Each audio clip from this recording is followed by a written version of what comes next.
বসেই তো আছেন, হয়তো শুয়ে আছেন। জীবন আর কত গুনাহ করবেন? আখেরাত বলতে চিন্তা আছে? এতগুলা গুনাহ যে করলেন, এগুলা কি মাপ চাইবেন না? এই ভিডিওটা আপনার জন্য। তুমি যতই গুনাহ করো না কেন বান্দা, আল্লাহর দরজা খোলা আছে।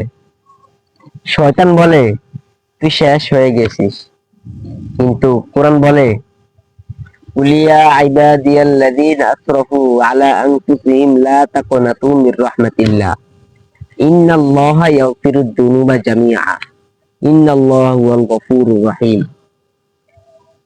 হে আমার বান্দারা, যারা নিজেদের উপর জুলুম করেছো, কখনো আল্লাহর রহমত থেকে নিরাশ হইও না।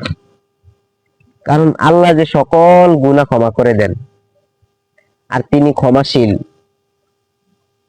পরম দয়ালু। তুমি শুধু একবার বলো আমি ফিরে আসতে চাই, দেখো কিভাবে আসমান তোমার জন্য কাঁদে। কি ভিডিওটা শেয়ার করবেন না? আপনি একটি শেয়ার করার দ্বারা হয়তো হাজার লোক গুনাহ থেকে বাঁচতে পারে, আপনিও সওয়াবের অংশীদার হয়ে যান। ধন্যবাদ। আসসালামু আলাইকুম ওয়া রাহমাতুল্লাহ।